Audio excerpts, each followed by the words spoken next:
Assalomu alaykum hurmatli obunachilar, bizlarni kuzatib borayotganlar. Bugungi obzorimizda 4 sotix yer uchastkasiga ega bo'lgan uy-joy, binoning umumiy kvadraturasi 350 kvadrat. 2 qavatdan iborat bo'lgan bino ko'tarilgan. Birinchi va ikkinchi qavat. Xonalarning soni 6 ta. Hovlining o'rtasida kattagina joy zeleniy zona uchun ajratilgan. Hovlida yozgi oshxona joylashgan. Hovliga kirish uchun alohida darvoza va alohida eshik o'rnatilgan. Navesi tagida bitta katta mashina sig'adiganlik joy ajratilgan. Eshik orqali hovliga kirganimizda chap tarafimizda hovli qismi uchun hojatxona, uni oldida kotelni joylashgan. Endi uy ichiga kiramiz, xonalar planirovkasi va remontlari bilan tanishib chiqamiz. Ikkita yonma-yon qurilgan uy, shundan bittasini video obzorini qilib beramiz. Bu uyga joylashgan manzili 3 qahramon postidan 5 kilometr ichkariga kirganda narxi 230 ming dollar. Uy ichiga kirganimizda kattagina hol qismi bor, to'g'rida zal joylashgan. O'ng tarafimizda oshxona. Oshxonani ko'rinishi katta panoramli vitrajli oyna romlari oldi hovliga qaragan.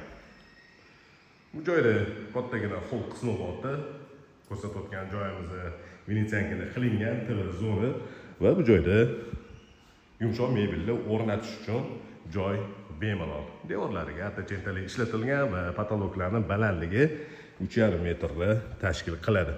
Zalning ichiga kirganimiz kattagina zal qismi bor.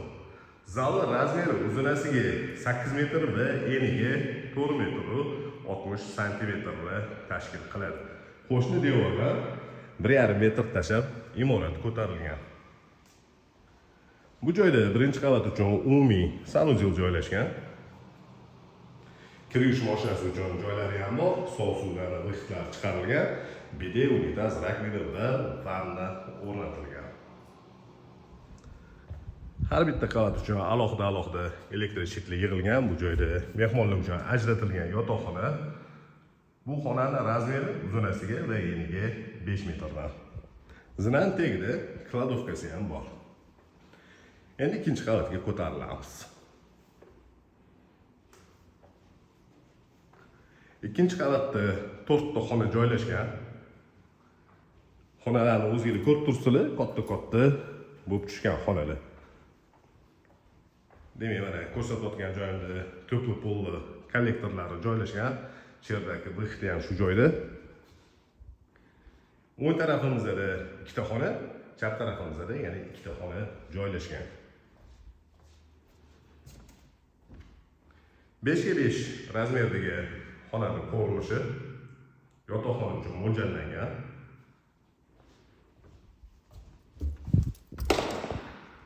6 ga 4,60 razmerdagi yana bitta kattaroq xona va bu xonaning ichida alohida o'zini sanuzeli bor.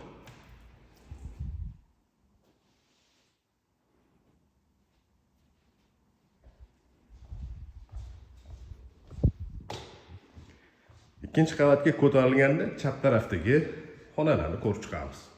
Bu xonadan balkonga chiqsa bo'ladi. Yotoqxona uchun mo'ljallangan va bu yotoqxonaning ichida ham sanuzel joylashgan. Demak, 4 ta yotoqxona bo'ladigan bo'lsa, shundan ikkitasining ichida yotoqxona bor va ikkinchi qavatda umumiy ishlatish uchun yana umumiy sanuzel ham joylashgan.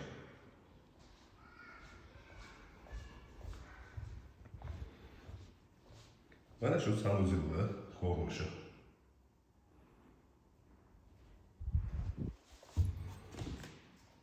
To'rtinchi yotoqxonaning ichiga kirib keldik. Mana shunaqa ko'rinishdagi katta yotoqxona. Ko'rsatgan uyimizda joylashgan manzili 3 qahramon postidan 5 kilometr ichkariga kirganda Shredderda joylashgan. 2 qavatdan iborat bo'lgan bino ko'tarilgan. Xonalarning soni 6 ta bo'ldi.